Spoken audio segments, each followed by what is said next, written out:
Hi, I'm Yasha. And I'm Brendan. And I'm Marcus. Join us as we take a view from the salon chair. It's time for the cut.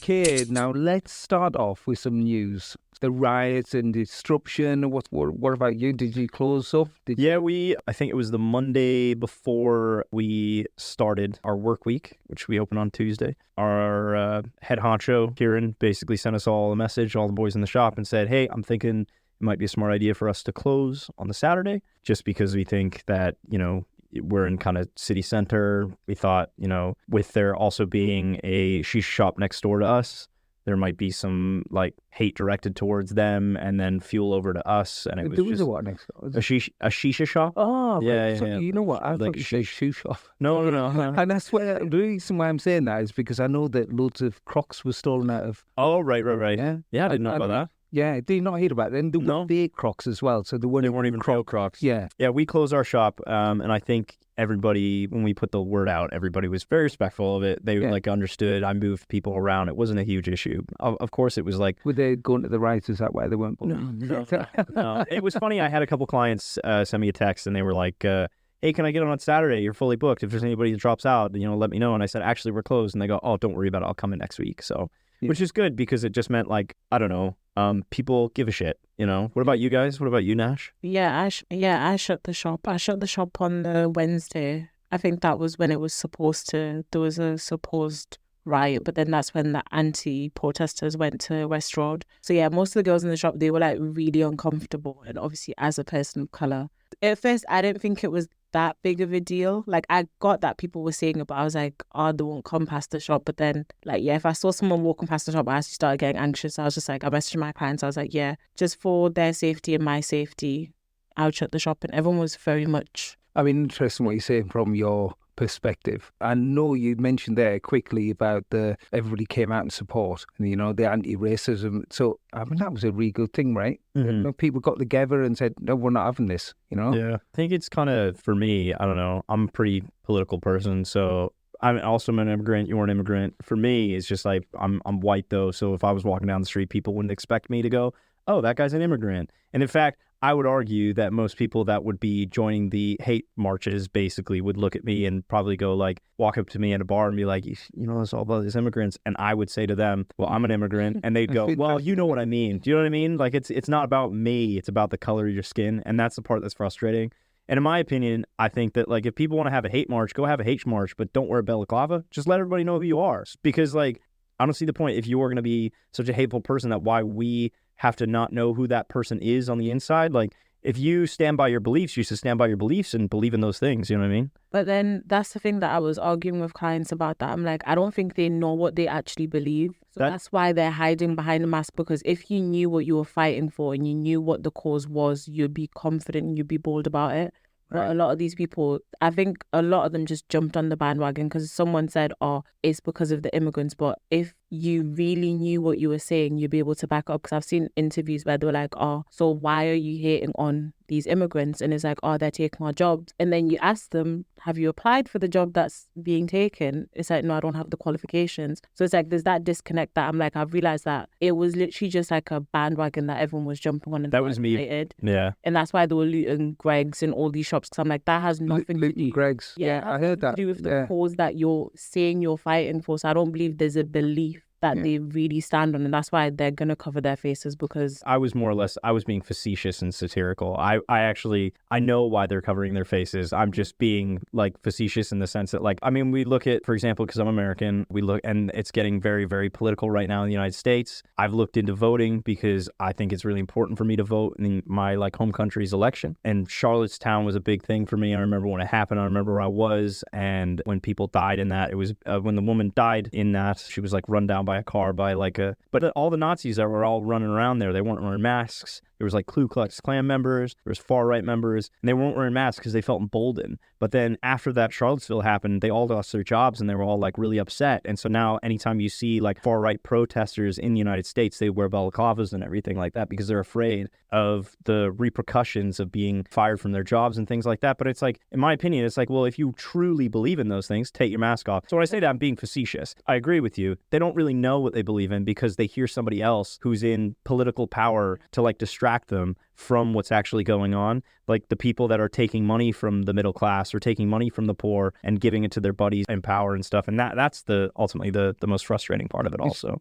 A bit of propaganda, right-wing side, I think, as well as like boost emotions. Yeah, because if you get the right people angry, then it takes the focus away. Of course, Of course, why would poor people be robbing poor people? It doesn't make sense. Yeah. Interesting. I find it really interesting that Danny Craig has grown his hair and being a guy I've got super long hair. Right? Nice. How long have you been growing your hair? I've been growing my hair since lockdown. I had really long hair before. I got it cut short, and I always wanted to grow it again. And lockdown's given I flirted with a little bit of mid-length, and then I finally got a chance of growing it. And I grew it because I wanted to be in the same situation as everybody else was in. Yeah. I actually had a relationship with a hairdresser as well. So we were able to cut each other's hair. And I said, no, I'm not doing it. I'm going to go through the pain of what a client goes through. Yeah. I think it's kind of cool. I think, are we talking about like kind of like an older generation of guys like having long hair? Well, I always think older guys suit hair. I don't think they suit skin fades and things. And it's interesting that you because I know you do a lot of cliff work. Yeah. And I don't think older guys suit no hair. I think it's just not less bold. I personally think that like longer hair is more in now. I think there are a lot of trends in the barbering community that are leaning towards men and women in the industry who are working towards trying to create like a cohesive blend between hairstyling or salon work and barbering. So being able to do a fade, but also do a taper into a long hair style, which is what I did today. We came in here today and you were like, how's Brendan? And I'm like, usually I'm like stoked on life, but my mental brain power was just absolutely taken over today because I had a lot of really difficult cuts that I've never done before, but I really want to do because I want to push myself and I want to learn new things. I am so envious of you guys being able to cut long hair because my goodness, it is just like, I just get lost and frustrated in it all because I'm used to just like guys coming in with relatively long hair, but not super long hair. And if they have it really long, I could do a one length cut, but because that's really standard, that's just sectioning, easy sectioning you learn when you first start cutting hair. But man, like, having to learn how to do layers, and it's just like, oh my God, it's just... Nash, tell me, because obviously people who are listening might not even have a clue about afro hair and about when you've gotten extensions in and cutting it, so tell me about that. I think with afro hair, people think it's a lot more complex than what it actually is. Yeah. So it's like, I prefer braiding. I mean, you should be keeping your secrets here. It's really complex and only I can do it. It is very complex. But I like braiding men with really long hair because it's a lot easier to braid because you can just like wrap it around your finger and then put it into a braid. Yeah. Not a lot of guys actually quite a few guys have started getting their hair cut with afro hair because not a lot of people knew that obviously with afro hair it still gets split ends. So if you're cutting it regularly, then your hair's going to just start breaking. But yeah, a lot of guys with long hair, they prefer getting it put into braids. Adding extensions is something that can either add thickness or length, depending on the style that you're looking for.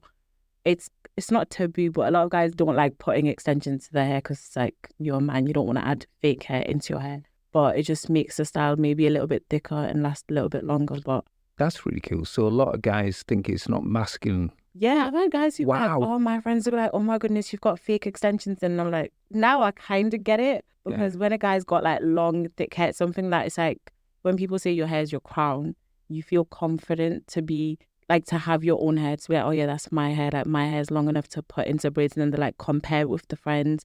I've got guys that come in and they'll take a picture and they'll send it to their friend like, look, my hair's longer than yours. My hair's grown, blah, blah, blah. Yeah, I kind of get that. Listen, we got Michael and I both got long hair, super long hair, but mine's loads longer than his, right? So I get that. Yeah, I get that. I'm trying to grow my hair out right now, even though like I know I've got like a recession. I'm okay with the recession though, because I'm like, I don't know what's going to happen. My hair's a little bit thinner, but I use like products to help keep my scalp healthy. That's the most important thing to me, is just keeping my scalp healthy, like not irritated at all.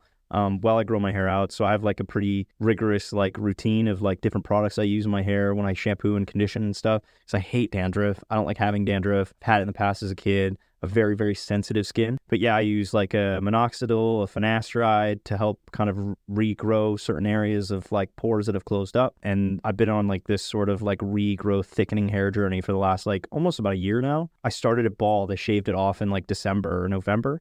And then now I've just like, I just told my wife, I was like, I'm going to give it one more go and see how it looks. And I don't know, I've seen a lot of guys, influencers online. There's a gentleman named William Riker, which is funny enough as the name of a Star Trek character, because I'm a big Trekkie. But he is a really, really interesting influencer online. He's like a fashion influencer. He uses a lot of really cool products that I used to use back in Canada. I started following him because he embraces sort of his hairline recession and his thinning.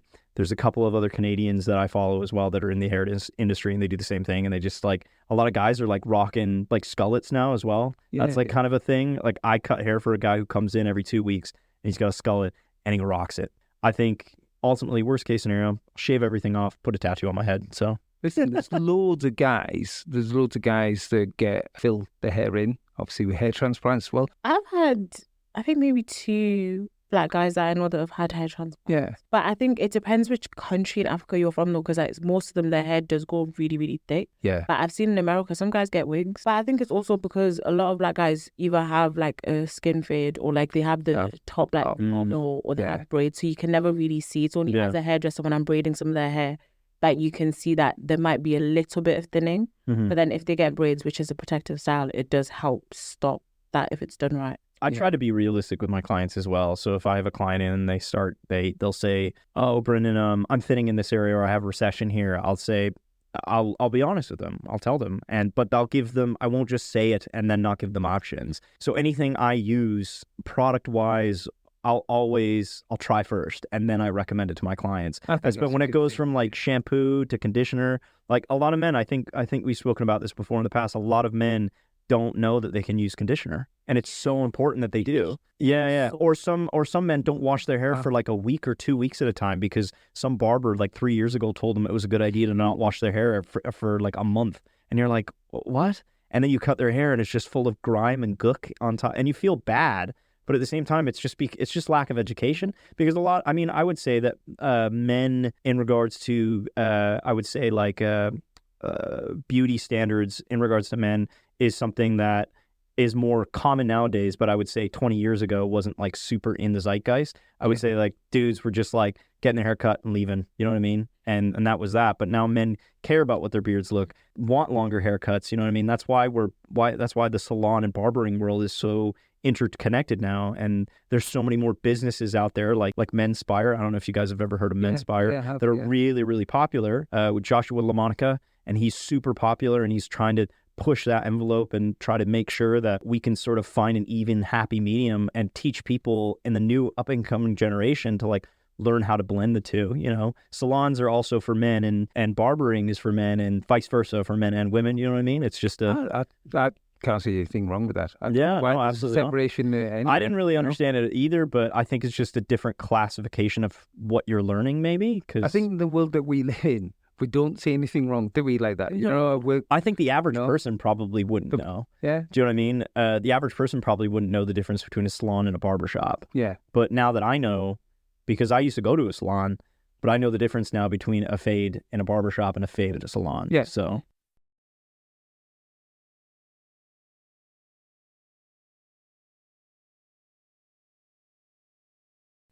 guys, pink hair. Pink seems to be massive, and whether we even get like a cherry blossom pink. It was blonde, like, you know? It was blonde for men especially.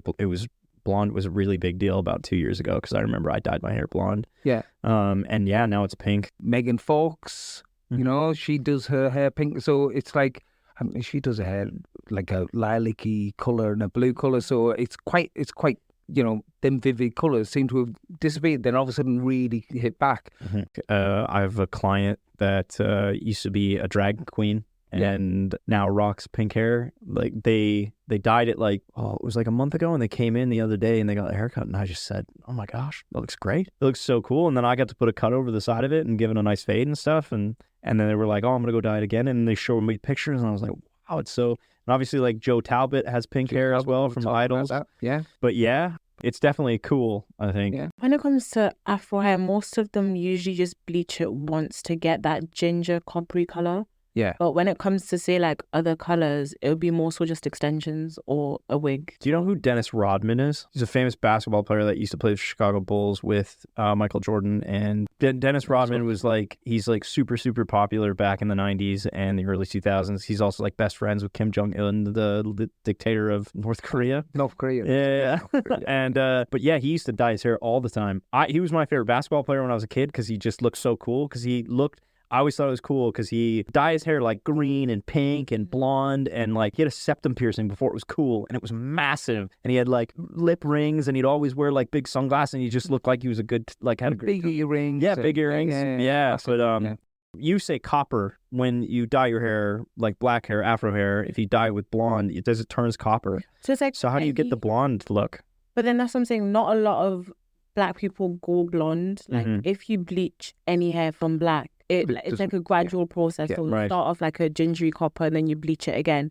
But most black people that you see, most of the guys, they have dreads. Yeah. So when they bleach it, it'll just go to like a orangey, coppery color. You can keep bleaching it over and over, but then again, that's going to overpower. That'll get real. Yeah, then it gets dry and then you see it. That's why most people, especially if it's girls, they don't really dye Afro hair too blonde because it's such a long process and it is quite damaging to any hair. So often when you see people with Afro hair and it is like blonde, is it often extensions or is it something else? If it's Afro hair, it's probably their hair. But if they've got like, say, braids in, then it's extension. I mean, people like rappers like Lil' Kim and people like that. I mean, that's obviously wigs, isn't it, right? Yeah. So with women, you can usually see, unless you know it's a wig, you can't really tell. But with most of the women, it is a wig. With the men, like say Chris Brown, he dyes his hair a lot. Yeah.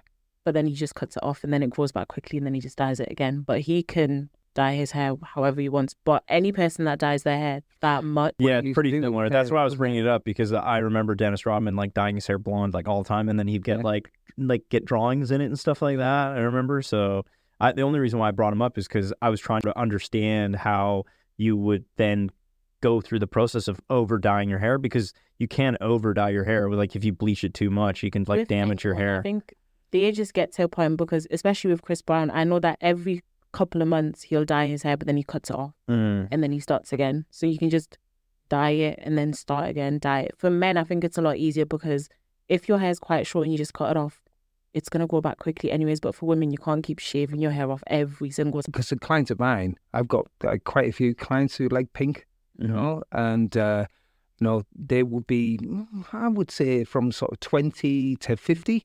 I love all that. Generally short, you know, sometimes pink on the ends, so blonde and then going into pink. And that's really cool as well. But I definitely see something that faded out a little bit, but it's come back big style as well. Do you think that's also a product of us like recircling back to like a past generation of a new generation that hasn't experienced something like that? Well, I think it's celebrity driven. Yeah, okay. Blake Lively. Last time I saw her, she was like in the Deadpool movie, the Deadpool Wolverine movie that I watched recently, and she had blonde hair. So what have you been listening to in the salon? So a funny story. Not in the salon because I've said to you guys before, but like people are very protective of me putting on music in the shop because what I like to listen to isn't what everybody likes to listen to, unless it's like I like to listen to a lot of house music because it's just like nondescript beats in the background. In the morning, I'll listen to lo-fi house. I stayed over at my friend's over the weekend, and he's actually hired me to be a barber for his wedding come next year. His mind is like really into his wedding right now. It's a destination wedding. It's in Spain. He talks about it all the time. So I was with my wife, his fiance, and me and him were up in front in the car, and he was going through all these songs that he wanted to play for his wedding. And we were just sitting in the car, just getting all cringed out. We're like, because the songs he was picking were just like, these are a bit corny, man. And even his fiance were like, I don't know about something about him playing John Mayer. I was like, what? Like, wow. I'm not a big John Mayer guy, but he was like, yeah, we should do this for our first dance. And I was like, my wife picked our first dance. I Want to Be Yours by the Arctic Monkeys. And it's just a really kind of like poppy sort of slow dance, which is kind of cool. But I was like, oh, you should play this song because I love a dance. I'm a boogie. I love to move. And I started playing Tears in Ibiza. And it was like, it's just like this stupid. I've never been to Ibiza, but when I listen to that song, I feel like I belong in Ibiza because I'm just like bumping in the car, and my buddy like turned it up really loud, and we rolled down the windows and we're bombing it down to Durham, and it was a blast. So I listened to a lot of that this week of just like house music on repeat because that's what I like to listen to. It's just chill. What about you? I've been sort of listening to some pop, so you know the whole Dua Lipa sort of thing. I've been listening to a lot of that and Ray and things. What's got to me is the Charlie XCX. Yes, yeah. It interested me because they're doing a version of Dreams by Fleetwood Mac. You know that song? Yes. Yeah. So they're doing a bit of a version of that and a bit of a mashup of that. So I kind of heard that. I mean, everyone knows that song, right? Yeah. And so I heard that and I kind of pricked my ears. The song itself, you would have heard. So it's all like Brat Summer and... I don't really understand this whole Brat Summer thing. If it's not like a Disney star from like the early 2000s and they're not like massive musicians now, I have no idea who they are. And it sucks because like I sometimes confuse Ariana Grande and Selena Gomez like all the time. I don't know why. I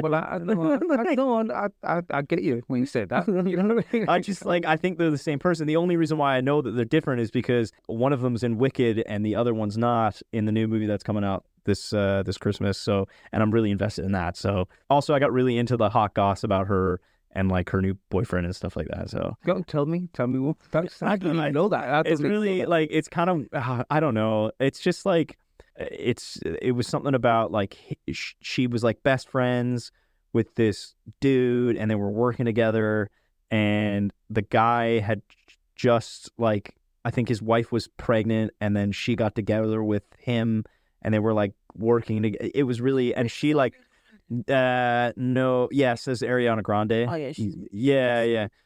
She's got a lot of hate. She's got a lot of hate nowadays. She's dating the guy who played SpongeBob on Broadway, and he looks. Listen, he looked like SpongeBob. Like, I have no problem. I'm comfortable with my sexuality. I don't mind saying like if a dude's attractive, he's not my type. But if that who she likes, then that's fine. But he's a goofy looking dude. But I'm a goofy looking dude. So what am I? You know, who am I? Don't look like SpongeBob. I don't know. Anybody listening, it doesn't look like SpongeBob. Yeah.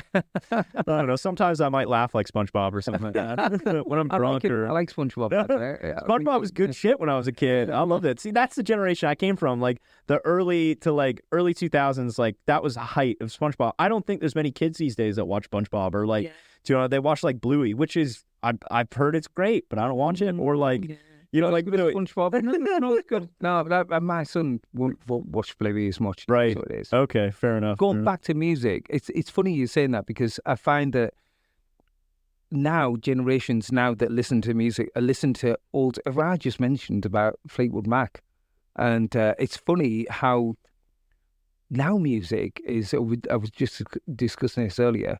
The now music is just a mashup of lots of stuff that was out before.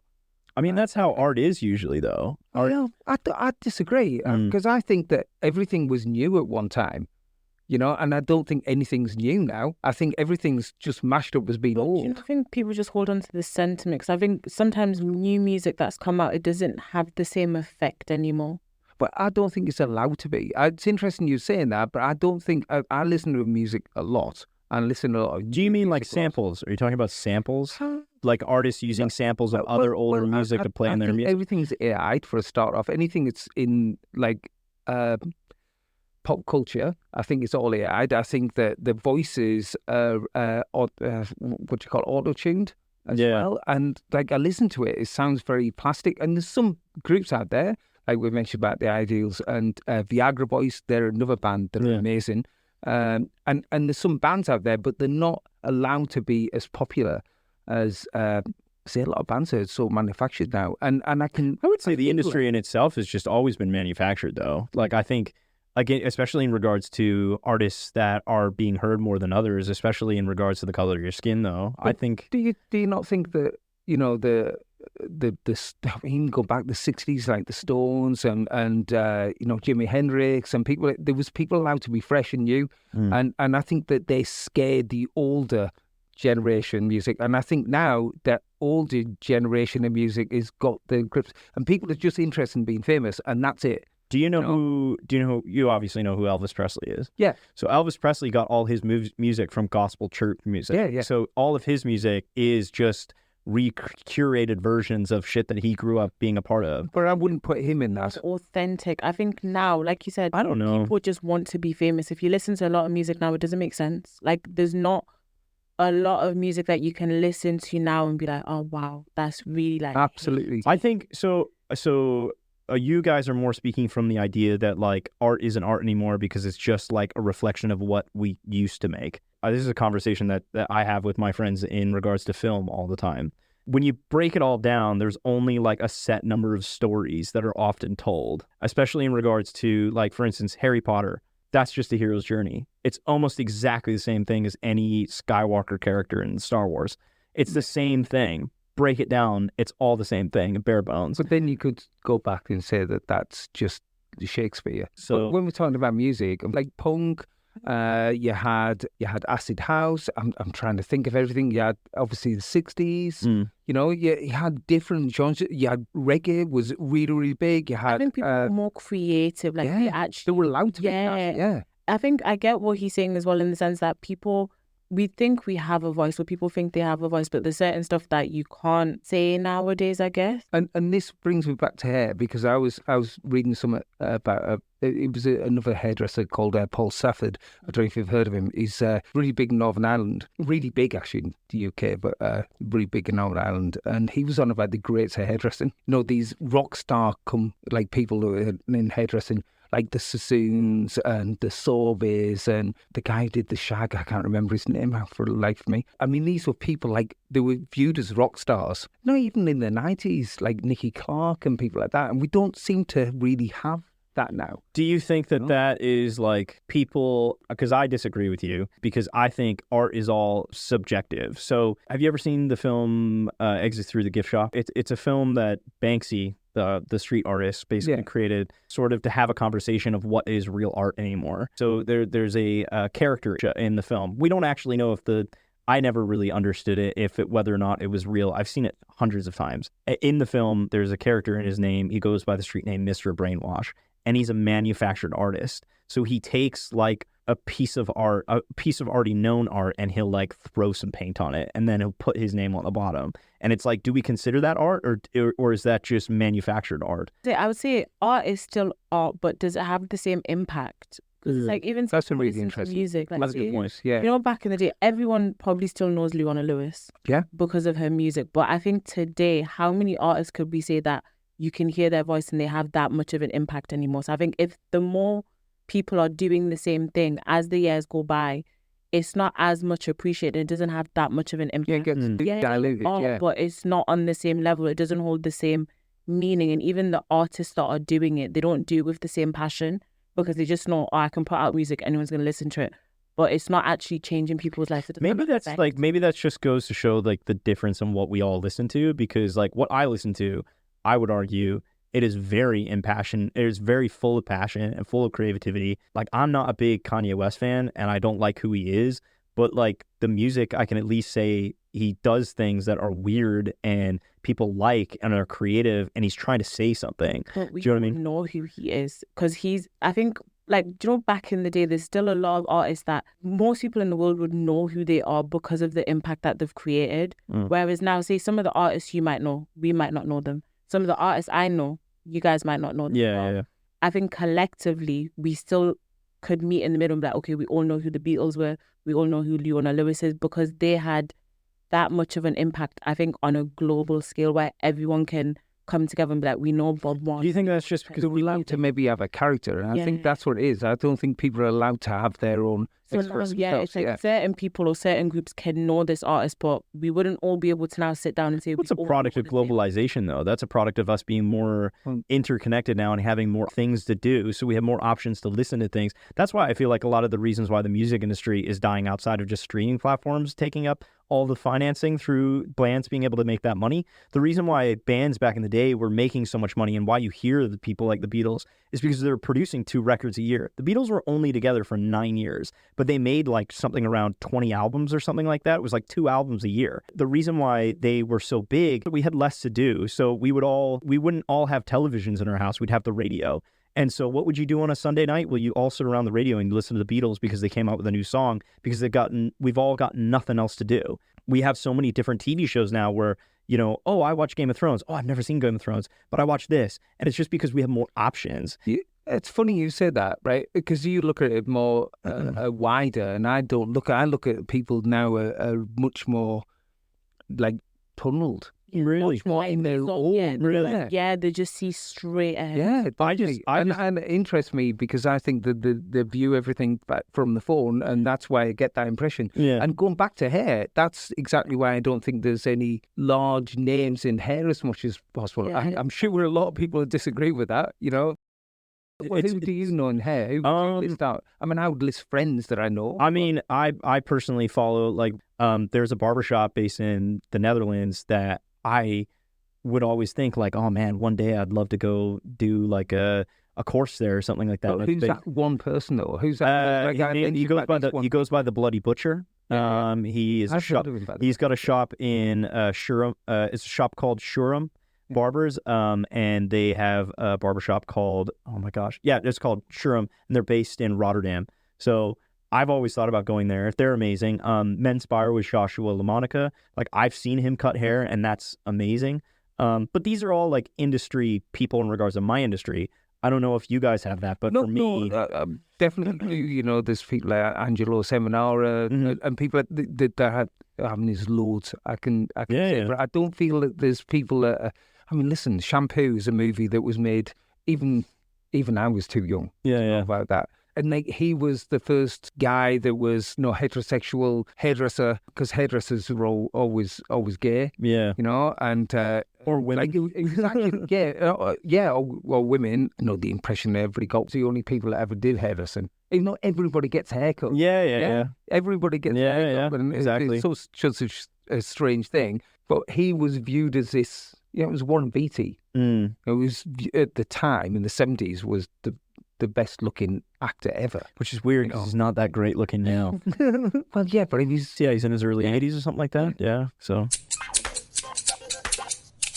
I want to know about any gossip that's been going on this week. I've got a little bit myself, but you know, Nash, you mentioned a little bit to me. I didn't get the story, so please tell. Okay, it's a bit of a confessional. I mean, I did tell my client what I did. So I had a client that had dreads, and obviously after a long day, like, we're just chit-chatting, and he wanted me to like cut like the fluff off the dreads. And sometimes I get a little bit scissor happy, so I wasn't really like paying attention to He snipped his dread. One dread, like on the top, on the... just one, but it was like a long dread. Did he notice it? No, he didn't, but I had to tell him because I was like... Oh, was he going to notice if you didn't? Oh yeah, he wouldn't notice. All like right at the top of his head. So how was she just sniffed something in a cube? So what did you do to fix it? So I know how to reattach dreads. So I just showed him, and he just started laughing. And I was like, "I'm so sorry, I just cut your dreads." I was like, "I know how to fix it, so I need to fix it." I remember. I actually know this happened recently. I was like doing something, and the guy moves his head a lot. He's notorious, and he moves his head a lot. A lot of people do that. You just tell him, "Hey, stop moving your head." This guy moves his head a lot. We call it the claw of death in the shop, where everybody knows that if you're doing that to a client, and any of the boys see you doing that, you know the guy's going to move his head a lot. I was kind of doing it to this guy, but I don't like being that aggressive with people, and sometimes you have this technique where you flip the clippers upside down to kind of smooth things out. It's like sculpting, basically, right at the end. If you can't use, you know, certain techniques to get a sort of ledge off, you'll sort of, especially with straight hair, you'll flip your clippers upside down, put a certain guard on based on how high you've taken it with a different guard. When you've come up, this would be coming down just with the clipper upside down, and I scooped it, and he moved his head, and a bunch of hair fell off, and he just went, and he was in the middle of having a conversation with me, and he was talking when it happened, and I went, oh shit. And then he goes, and in the middle of him saying that to me, he goes, "It's okay, I saw that." And I was like, no, I meant for that to happen. I was like, oh, I mean, like when his was just on the side of his head. He had like a slick back, and he just had really straight hair, and I needed to. So did you ghost fade it all the way? No, it was fine. I mean, it was just he had blonde hair, so it's easy to hide things if you have blonde hair. Everybody knows that if somebody sits in your chair and they got blonde hair, it's easier to like get away with certain things. Yeah, it's easier to fix because you can just because the skin often if you got a white guy in the chair and they've got like really pale skin, it's really easy to hide like certain mistakes and things like that. But you're not like trying to make those mistakes. You're just like it's hard to see. You got some hot goss though, don't you? Yeah, man. I get a lot of clients that have colour and a lot like I've said, a lot of people like to go different colours and crazy colours. I'm kind of renowned for that kind of thing. And this girl had asked me, I mean, this is a while back, she asked me to do her hair like red, but she also asked me, because her husband would wear, and she wanted to surprise him, and she asked me to colour her pubic hair red. Get in, son. In a heart shape. She asked me to cut it in. Yeah, serious, man. Yeah. I'm actually telling the truth. Well, I was a professional. Yeah. Yeah. He said, yeah. Yeah, man. How much do you charge for something like that? Nothing's all free. No. You would obviously like have to clean your tools a shitload and like figure it out. I've always done before. Both, you know. No, but even putting product like but it doesn't drop down, does it? but not drop down, but it's a. I'm not so surprised. I did it in a very gentle, delicate way. You looked at me like, oh yeah, you're right. I did it in a very professional way. Yeah, of course. Very professional way and everything. Yeah. I mean, that's the same. I mean, I would say I didn't really bat an eye to that because you've told me some crazy stories in the past, so I wouldn't assume that you wouldn't do something like that. Yeah. That is wild. So you were a gentleman about it. Oh yeah. Yeah. So you were just sort of theory. A very yeah. Did you give a nice fade at all, or?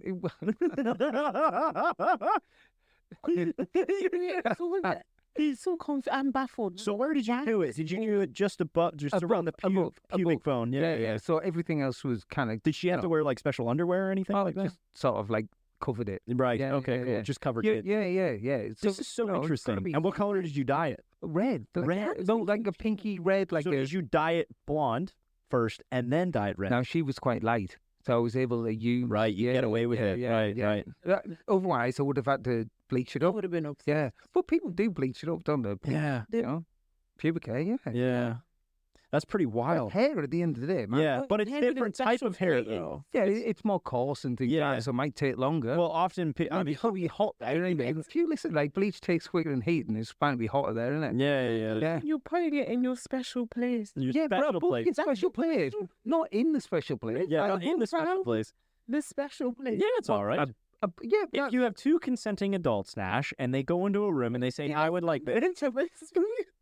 I mean, hey man, whatever floats your boat. I've heard people get cornrows down there. Oh yeah, I heard that. Yeah. And who was the artist that got his armpits? He what? His armpits. He used to. That made me feel so uncomfortable. Who what? He had the bright red armpits and. Oh yeah, I mean, I can't remember who that was. I don't know who it is. You know, you're an artist. We're all artists, but we do it with hair. But like, if we were tattoo artists, that would be not a problem at all. Oh no. But I think the thing is they get asked questions like that all the time. But like for us, it's just like. You know, it's a challenge. You know, it's like somebody says, hey, here's a challenge. Can you do this? And be like, in your head, you're like, I don't want to say I haven't done this before. So I don't want to be like, you know what I mean? You don't want to be like, oh, this is my first time. I mean, I did say this is one of my first time. Yeah. This is my first rodeo. Be gentle. What's making the cut this week? What are we listening to? What are we watching? You know, personally, for me, you watched Deadpool. I did. Yeah, I watched Deadpool. I thought, what did you think? Absolutely amazing. I laughed so much. I went to see it with a girlfriend, and we really did laugh all the time. I think it's good. Have you seen it, Nash? You need to see it. Well, every single Marvel, every single Avenger, I've watched it maybe 6 times. Why haven't you seen this then?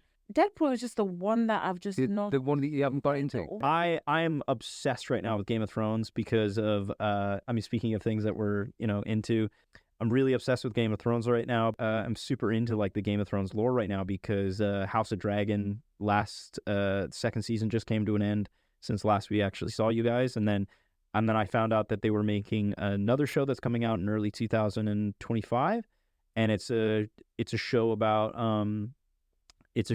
like a knight and his squire, which I really like because it reminds me of A Knight's Tale with Heath Ledger, and I grew up loving that film.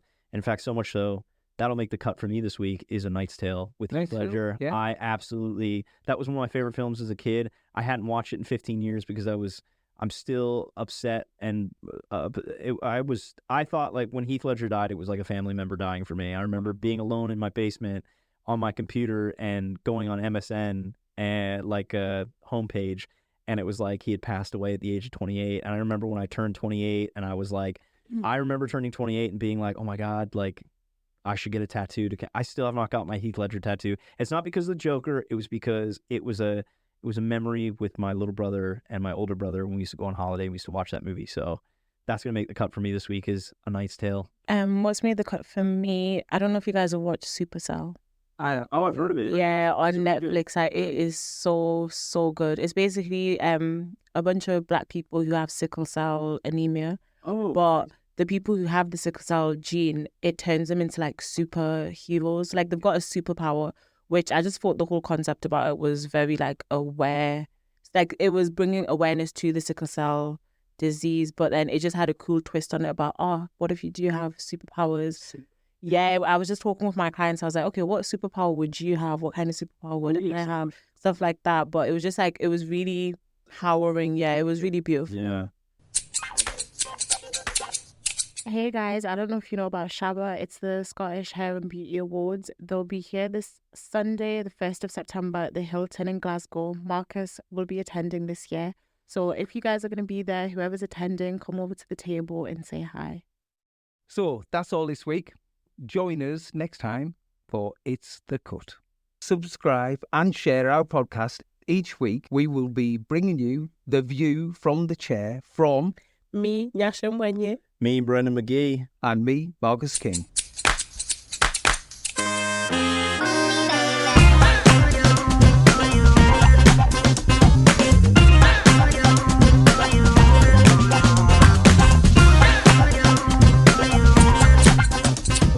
It's the Cut was brought to you by The King and I Salon in Norton, Stockton-on-Tees. You can find us on Instagram at The King and I Norton Limited. By the Canadian Clipper Kid at Bones Club Barbershop in Newcastle upon Tyne. You can find me on Instagram at the Canadian Clipper Kid. My link is in the bio, or you can find us at our website, bonesclub.co.uk. And by Ace Braids, also located in Newcastle. You can find us on Instagram at ace_braids, or you can find us online at aceofbraids.co.uk. Niltoni Broadcast Network, NBN. Popcorn for your ears.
Brilliant. Great.